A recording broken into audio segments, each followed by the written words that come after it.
welcome back to the Citytilidie channel. We're all staying safe and well. Another edition of I Didn't Know That. We'll have a look at the hard copy memory of a game. In other words, the programme. Yes, so we're going to have a look, of course. Bit of sun today, guys. Summer's arrived. It won't last long, that's for sure. So we're going to have a look at City versus Wolves from the 4th of May 2024. A good win, of course. So we'll check out some of the facts and any oddities within the hard copy memory of the game. So let's have a look at that today. Please, if you are new to the channel, push that subscribe button, push the bell notifications. Everything City, past, present, as long as I can keep going. It'd be great to have you on board and sharing your thoughts and anything in here that sort of jogs your memory or anything as well. It'd be great to hear from you. The cover, yes, we've got some real fans on there. It'll be on screen there. And there's a little key to the fans on in the programme itself, so there'll be another picture there of certain fans' names. So all obviously I don't know how you got on it. Obviously well-known fans. I don't really know many of them myself, but there you are. But there is one of them. We'll find out a little bit more on in a second. Yes. Did you know about City? Well, as mentioned, that cover, it concerns an image of a City fan, Inez McKee. So what we'll do is check out her story before we go. I'll tell you a little bit about Inez before we go. That's my little excerpt of the day. Anything else on City? Well, before yesterday's game, KDB was just one behind Cesc Fabregas, of course, on the division's all-time assist list. Nothing yesterday, was there? I don't think. No, I don't think so.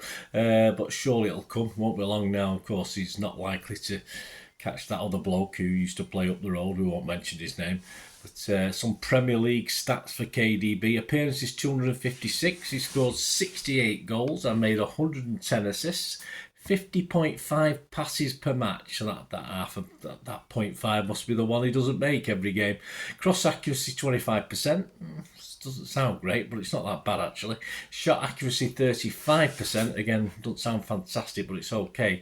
Then you sort of look at Rodri's Premier League stats as well. 168 appearances, 21 goals, 19 assists, and he averages 85.87 passes per match, so that's not bad, is it? His cross accuracy is 23%, so a couple of percent down on Kevin, and his shot accuracy is 31%, so old Mr. Champions League winner himself, Rodri, is 4% down on Kevin as far as accuracy is concerned. Going back in time, main game was picked this week by Mick McCarthy, of course. He named his main game as City 1, Liverpool 0 from the 26th of December 1985. Yeah, I'll just read out the teams. Interesting teams. I'm not going to go into detail on the game. We won it, simple as that. The City team that day was Nixon, Reid, Power, Clements, McCarthy, Phillips, Melrose, Mate, Davis, McNabb and Wilson. On the bench was Simpson. But yeah, it's just to look at the Liverpool teams, one of their good teams, of course, at the time in the mid-80s. Some big names here. You've got Grobbler, Nicol, Lawrenson, Hansen, Beglin, Johnston, McDonald, McMahon, Whelan, Walsh and Rush. And even Mr. Kenny Dalglish wasn't good enough. He was on the bench, Kenny Dalglish. So, yeah, some great names in that team, both them teams. The lowdown features Oscar Bob. He was playing for a team called Lynn in Norway. In the under-14s, he was playing for under-14s at aged 11, so obviously one of the younger players. And he is nicknamed the Little Wizard. No surprise there, is there? Right, City quiz. I'll give you the answer before we go. This is question 8. Was the last time City and Wolves featured in a goalless draw, a 0-0 draw? Was it in 1964, 1974, or 2004? I'll give you a hint. I was there. There you go. If that's any help to you whatsoever.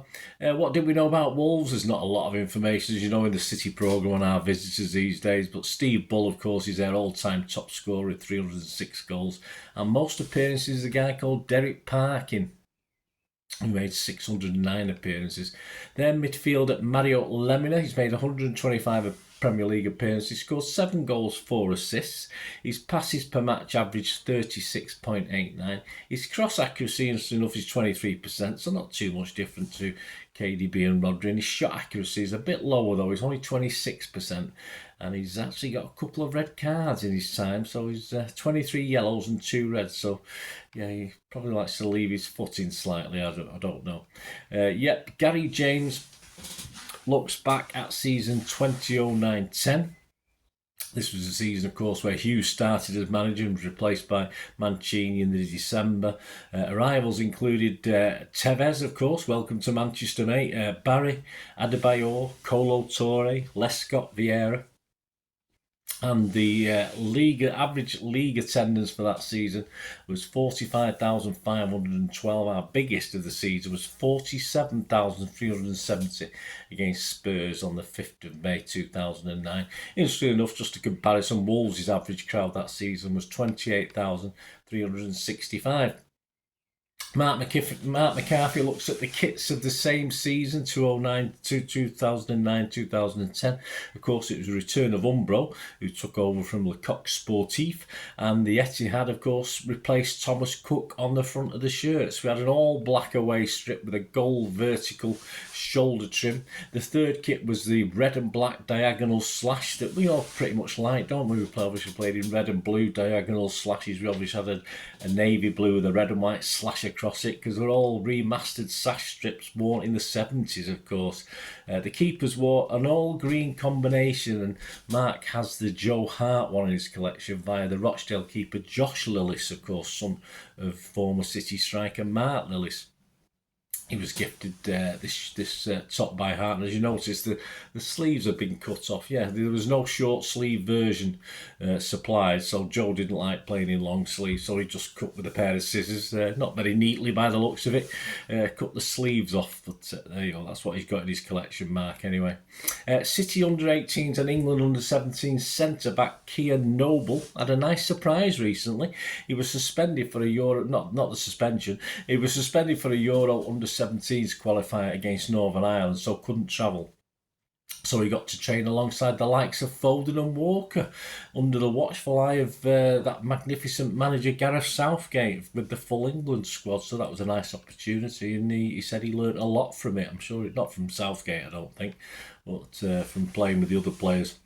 Right, now back to City fan Inez McKee. Yes, we'll check out her story. Then I'll try and remember to do the quiz question answer in a minute. So we'll go back to Inez, find out a little bit about this lady. Right, thank you, Inez. This is entitled Inez McKee. Excuse me. Who can be seen on the bottom right of today's programme cover wearing a scarf and glasses, has held a season ticket at the club for 72 years. Well done. Although West Ham will be her last game sat in Block 107. The club held a very special place in her heart throughout her life and will continue to do so even after the season is over. Inez, her son David and their family have come to the game today as guests of the club to say thank you for her unwavering support over the years. Her love of City has spanned generations through to her son and grandson, nieces and nephews. They are all Blues. Well done Inez. Inez's love of City began when she moved to Manchester in 51, travelling to home and away matches with one of her friends, attending both the 54 and 55 FA Cup finals. Well, I think you'll find it was the 55-56 FA Cup finals, but there you go, City, well done for getting that wrong.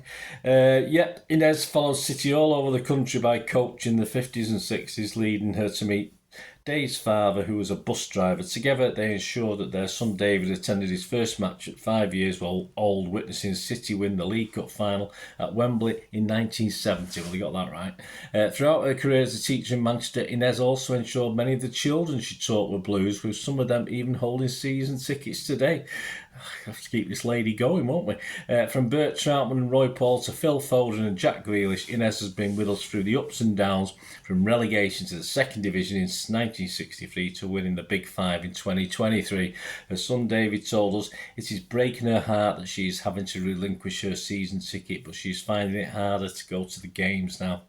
We want to assure Inez that she will be missed in her seat at 107 next season, and everyone at the club is honoured to have shared so many special moments with her throughout her 72 years as a season ticket member. On behalf of everyone here at the club, thank you, Inez. You will always be a Blue. Absolutely fantastic. Bringing a tear to my eye here, guys. I'm sorry about that. Wonderful, Inez. Thank you very much from me. I'm sure all City supporters, Inez. Wonderful support. Well done. It's lovely image up there, of course. So, yes, there you go. Thanks, Inez. Anyway, right, back to that quiz question answer before we go.